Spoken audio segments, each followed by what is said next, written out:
Our tale of terror begins with a legendary ghost story that has chilled the bones of many. Once upon a time, tucked away in the heart of a bustling college campus, lay a striking red bridge. This wasn't just any ordinary bridge, mind you, but a bridge steeped in tragedy and the supernatural. The story goes that a young boy, engrossed in a game of catch, met a tragic end on this very bridge, falling to his untimely death.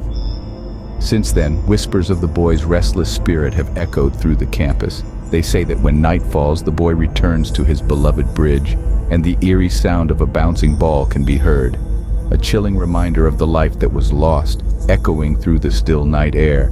This is the setting of our chilling tale, a tale of a disbelieving teenager and a night he would never forget.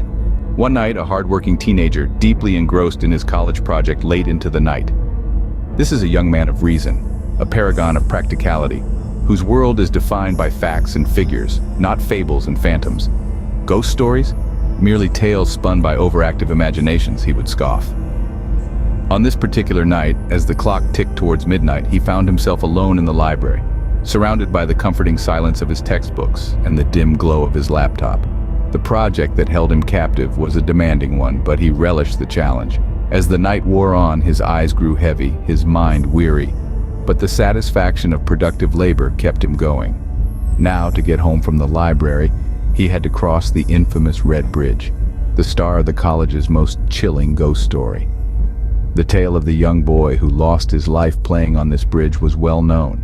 The supposed midnight echoes of a bouncing ball, the stuff of campus legend. But the teenager didn't give it a second thought. To him, it was just a bridge, a mere construction of bricks and mortar. His skepticism was as unyielding as the red bricks of the bridge itself. Ghosts, spirits, the supernatural, all nonsense in his book. With no belief in ghosts, he set off towards the Red Bridge, unaware of the terrifying experience that awaited him. As he stepped onto the Red Bridge, the quiet night was pierced by an eerie sound. The stillness of the night was abruptly broken, like a mirror shattered into a million pieces, by the unmistakable sound of a ball bouncing. It was a rhythmic, hypnotic sound that echoed through the darkness, bouncing off the walls of the old buildings and the underside of the bridge. The teenager paused mid-step, his heart pounding in his chest. He strained his ears, listening to the sound that seemed to grow louder and closer with each passing second. He shook his head, attempting to shake off the ridiculous idea that the sound could be anything but ordinary. Yet, as he continued to walk, a ball came bouncing towards him out of the darkness.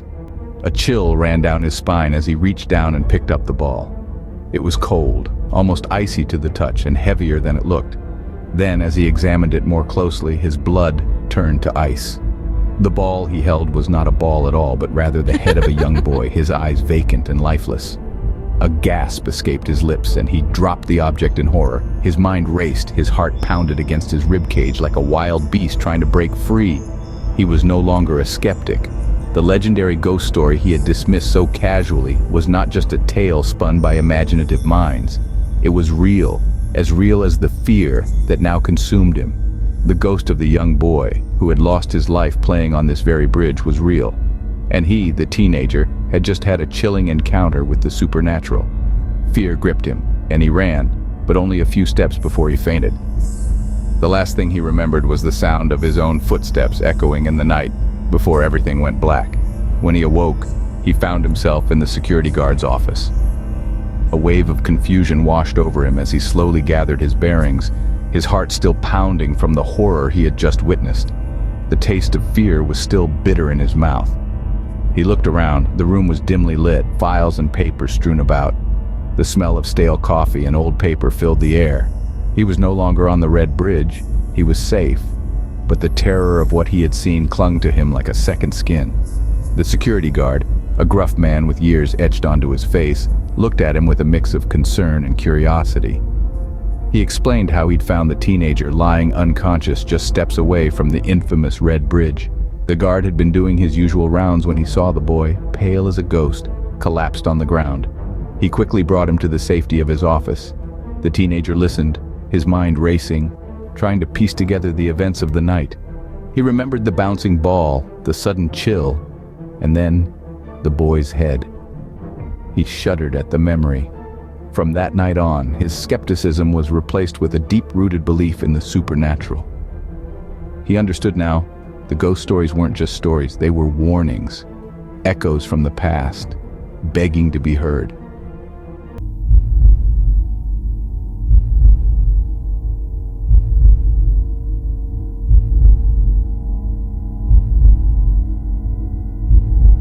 Ever heard of the haunted U-shaped toilet? There's a place on campus, a seemingly ordinary place where the urinals gleam and the hand dryers hum. Yet, it's a place that harbors an extraordinary tale, a tale of a haunting that began on one fateful Halloween night. Picture it. The campus was bustling with the preparations for the annual Halloween party. Props of bats, witches, and ghouls were strewn across the hallways, and the air was thick with the scent of pumpkin spice. Amid this festive frenzy, a teenager, let's call him Jake, was toiling away. Jake was the party planner, the creative mind behind the whole shebang. As the clock struck midnight, the campus grew quiet and Jake found himself alone, surrounded by the eerie calm of the night. Jake, a skeptic through and through, didn't believe in ghosts or ghouls. He had heard the whispers, the stories that circulated about the haunted U-shaped toilet. But to Jake, they were nothing more than tales spun by superstitious minds to spice up a dull day. He shrugged them off, dismissing them as nonsense. As he was tidying up the props, nature called. The U-shaped toilet with its two doors, one at each end, was the closest. He hesitated for a moment, the tales echoing in his mind. With a shake of his head, he walked in, the toilet's fluorescent lights casting long, grotesque shadows. Everything seemed ordinary. The tiles were cold under his shoes, the scent of disinfectant strong in the air. Jake did his business, chuckling to himself about the absurdity of the tales. "What nonsense," he muttered, shaking his head at his earlier hesitation. As he approached the door to leave, his heart was light, the fear forgotten. He reached out, turned the knob, and stepped through the door, fully expecting to be greeted by the cool night air. But what he saw sent a chilling shiver down his spine. He laughed off the tales, but little did he know his skepticism was about to be challenged. But the moment he opened the door, a sense of dread washed over him. It was as if he had stepped into a mirror image of the same room. The same cold tiles, the same flickering lights, the same dripping water. He blinked, thinking it was just a trick of his tired mind. He walked to the other door, opened it, and was met with the same chilling sight. An icy fear began to creep up his spine. He tried to rationalize it. Maybe he was just disoriented. Maybe it was a prank. He opened the door again and again and again. Each time, the same U-shaped toilet greeted him. The echo of the dripping water seemed to grow louder with each loop, a mocking rhythm in this endless nightmare. He began to run, his heart pounding in his chest. Door after door, the same scene played out. An unending loop of the same cold, flickering, dripping room. Time seemed to stretch and distort. Minutes felt like hours. He was trapped in a twisted version of reality, a maze with no exit. His breath came in ragged gasps. His mind raced with fear. He slumped against a stall, the cold metal biting into his back. He was alone, trapped in this uncanny toilet, his scoffing dismissal of ghost tales coming back to haunt him. And then he realized something more terrifying. He couldn't hear the sounds of the outside world anymore. No distant laughter, no rustle of leaves, no hum of the night, just the eerie silence of the haunted toilet. He found himself trapped in a loop, a never-ending nightmare. Desperate times call for desperate measures. In his fear and confusion, our young Halloween party planner made a decision he never thought he would have to make. He decided to hide. Not under a bed or in a closet, but in a stall of the U-shaped toilet. The stall was cold, the air was heavy, and the silence was deafening. It felt as though he was trapped in an icy time capsule. He fumbled for his phone, his only link to the outside world, his only hope for escape. But as he stared at the screen, his heart sank. No signal. He was truly alone, or so he thought. He tried to call out, his voice echoing eerily off the tiled walls. He dialed numbers one after another, but each call ended in the same disappointing silence. His pleas for help were swallowed by the void. His hope started to flicker, like a candle fighting against a gust of wind. Suddenly, a realization crept up on him, sending chills down his spine. He could hear his own breathing echoing around him. The sound seemed to reverberate, bouncing off the walls, filling the silence. But then he noticed something else. A second sound, A second breath. It was faint, almost imperceptible, but it was there. He was not alone. The stall, his temporary sanctuary, became a cage. He was trapped with an unseen presence, an entity that shared his breath, his fear. He could feel it, a penetrating cold that seemed to come from the very walls of the stall. Every breath he took was a struggle, like trying to breathe underwater. He tried to convince himself it was just his mind playing tricks on him, that it was just the echo of his own breath. But deep down, he knew the truth. He was not alone. Someone, or something, was there with him in the haunted U-shaped toilet. In the deafening silence, a knock echoed. A simple sound, normally harmless, yet in this context, it was the harbinger of horror. The teenager's heart rate accelerated, pounding in his chest like a drum in the dead of night. His breath hitched, the air seemed heavier, colder, each inhale a laborious task. The knock took on a rhythm, a steady pattern of terror that echoed through the U-shaped toilet. It was a sound that seemed to travel from the farthest corners of the place, bouncing off the ceramic tiles and into his very soul. It was as if the toilet itself was alive, its heartbeat a chilling knock that reverberated within its confines. "Hey, come out and play." The voice was playful, but there was an underlying menace that sent chills down the teenager's spine. He was trapped, isolated in this never-ending loop of porcelain and panic. The voice was his only company, a spectral presence that seemed to dance around the edges of his fear. "Who are you?" he shouted, his voice trembling with the terror he could no longer hide. His courage wilted under the weight of his situation, his skepticism replaced with a primal fear he had never experienced before. "Don't disturb me!" he cried out, the words echoing in the silence that followed. He was met with only laughter, a chilling sound that seemed to fill the space around him, wrapping him in a blanket of dread. His bravado was met with amusement, his pleas for peace a source of entertainment for the entity that toyed with him. He tried to assert himself, to show that he was not afraid, but his voice was a mere whisper against the thunderous knocking and the haunting laughter. Each knock was a reminder of his vulnerability, a symbol of his dwindling hope. The teenager was no longer the Halloween party planner, the skeptic who scoffed at ghost stories. He was the protagonist of his own horror story, a pawn in a game he never wished to play. The voice echoed again, "Come out and play." Morning broke, but the nightmare had just begun. As the first rays of dawn pierced the gloom, a passerby, a janitor by the name of Old Joe, just starting his early shift, stumbled upon the teenager. There he was, lying on the cold, hard floor of the U-shaped toilet, a shell of the lively Halloween party planner he once was. His eyes, wide with terror, stared blankly at the ceiling, as if still trapped in that never-ending loop. His sanity, it seemed, had fractured into 1,000 pieces, each reflecting the horrors of the previous night. His lips quivered, uttering incoherent murmurs, echoing the chilling words, "Come out and play." The vibrant spark that once ignited his spirit was extinguished, replaced by a haunting emptiness that sent chills down the spine of anyone who dared to look.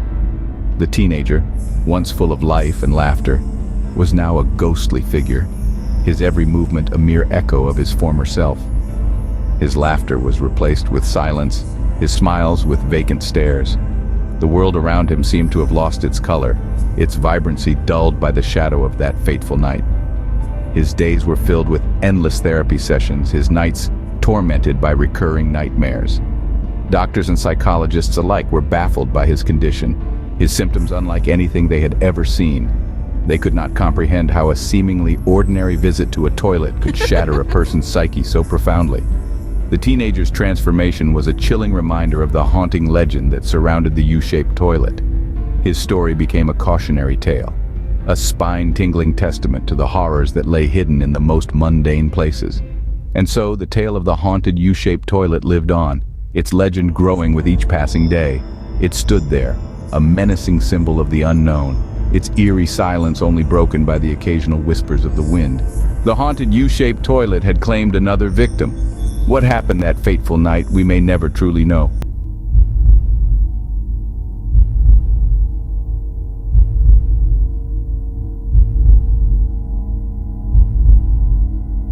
In the quiet corners of a prestigious university, a professor's office bears witness to a chilling tale. Once a sanctuary of wisdom and knowledge, the professor's office was now a stage for a terrifying dance of the paranormal. At first, it was just a flicker of unease, Unseen hands would shuffle papers, rearrange books, and tip over the professor's cherished cup of coffee. The disruption of his sanctuary was subtle, an eerie waltz that danced on the edge of his perception. Then came the emails. From a long-dead account, the professor began to receive messages that would make the blood in his veins turn to ice. "She will get her revenge," one would read. "Come clean or this will never stop," threatened another. Each electronic missive was a spectral whisper, a chilling promise of retribution from beyond the grave. But the whispers didn't end with the emails. As day gave way to night and the professor sought the solace of sleep, the whispers would follow him into his dreams. They would coil around his thoughts like spectral serpents, their hisses shattering his slumber and leaving him in a cold sweat. The whispers were soft, barely audible, yet they echoed with a power that shook him to his core. It was her voice, the voice of the student he had wronged, a haunting melody of regret and revenge. The professor's once tranquil life was now a tapestry of terror. His every moment was punctuated by fear, a symphony of the supernatural that crescendoed with each passing day. The once confident scholar was now a shell of a man, his mind haunted by the echoes of his past, his heart heavy with the guilt of his betrayal. And so, as the sun set and the shadows lengthened, the professor would sit alone in his office, the walls closing in around him. The whispers would grow louder, the emails more threatening, and the professor's fear would deepen. As the nights grew darker, so did the professor's fear. He was haunted, hunted, and utterly helpless. But our story begins before the haunting. In the bright light of day, with a student's unshakable trust and a professor's unforgivable betrayal. Once upon a time, there were two scholars, bound by a shared passion for knowledge and a project that held the potential to revolutionize their field. The professor, a seasoned academic, found an eager collaborator in the student, a bright young woman brimming with talent and ambition. They were a common sight around campus, always together, brainstorming, debating, and refining their magnum opus. Their close association sparked whispers, idle gossip hinting at something beyond a mere intellectual partnership. The culmination of their tireless work was a brilliant idea, a brainchild of the student that promised to catapult the professor's career to new heights. The student, proud of her contribution, naturally expected to share in the glory. She asked for her name to be added to the project, a reasonable request considering her significant input. But the professor, gripped by fear and vanity, turned her down. He was afraid that acknowledging a student's assistance would tarnish his reputation, afraid that the whispers of their rumored romance would turn into roars of scandal. He wanted to bask in the glory of their shared achievement alone. So he made a choice to betray the trust of a young woman who admired him, who had given him her best ideas, her time, and her dedication. He chose to publicly discredit her. He painted her as a manipulator, someone who used personal relationships to gain academic advantage. He twisted their partnership, their shared endeavor, into a sordid affair where she was the villain and he the unsuspecting victim. The student, a beacon of pride and integrity, was devastated. The betrayal came not from an enemy, but from a mentor she trusted, respected, and looked up to. Her dreams of recognition and success were shattered, her reputation tarnished, and her spirit broken. In a harsh twist of fate, the student's dreams turned into a nightmare, her ally into her worst enemy. A prideful heart can only take so much betrayal, and for our student, the pain was too much to bear. The echoes of the professor's words, the public humiliation, the shattering of her dreams, all of it weighed heavily on her young, promising heart. She had invested so much into the project, into the professor, into her future, and in return she was left with nothing but a tarnished reputation and a broken spirit. Her potential, her brilliance, her very essence was stolen by the man she once admired, the man she had given her trust and ideas to. In the cold, empty confines of her dorm room, she was left to grapple with the bitter taste of betrayal. The once vibrant and lively student was now a shell of her former self, her hope extinguished, her spirit crushed. The rumors, the whispers, the pointed fingers, it all became too much. The world she once loved and thrived in had turned its back on her. The pain, the shame, the despair, it all culminated in a single, heart-wrenching decision. She chose to end her life. She, who was once filled with dreams and aspirations, she, who was once the epitome of potential, was now gone, leaving behind only a chilling silence and an unspeakable tragedy. The bright young woman who had so much to offer the world was reduced to a mere memory, a ghost of what she once was. She was a victim, a casualty of a cruel game of deceit and betrayal. The news of her death sent shockwaves through the campus. The professor, the man who had orchestrated her downfall, was left to grapple with the consequences of his actions. But the real horror was yet to unfold. Her body was put to rest, but her spirit, it seemed, had other plans. Her tragic end was just the beginning of a chilling tale. A tale of a spirit that refused to rest. A spirit that sought justice. A spirit that would haunt the man who had caused her downfall until he paid for his betrayal. Back in the professor's office, the haunting escalated. The ghost of his past refused to be silenced. The walls of his sanctuary, once filled with accolades and the scent of old books, now reeked of dread. Books toppled from shelves, papers flew about in a whirlwind, and the room chilled to an unearthly cold. It was as if the office was possessed by the spirit of the wronged student, her presence felt in every corner. His nights were no better. The professor, once a man of science and reason, found himself wrestling with the supernatural. He was plagued with restless dreams, a theater of his guilt playing out in a sleepless loop. Her whispers echoed in his ears, jolting him awake, a chilling reminder of his betrayal. In his desperation, the professor sought the help of a medium, hoping to find a solution in the realm of the unseen. He clung to the belief that he could bargain with the spirit, make amends, and put an end to this relentless haunting. But the universe had other plans. The medium, a woman of age and wisdom, peered into the professor's soul and saw the truth. She warned him, a spirit wronged seeks not just vengeance, but justice. No sooner had the professor returned to his office than the situation worsened. The whispers grew louder, the dreams more vivid. The once proud professor was reduced to a man living in constant fear, his life a never-ending nightmare.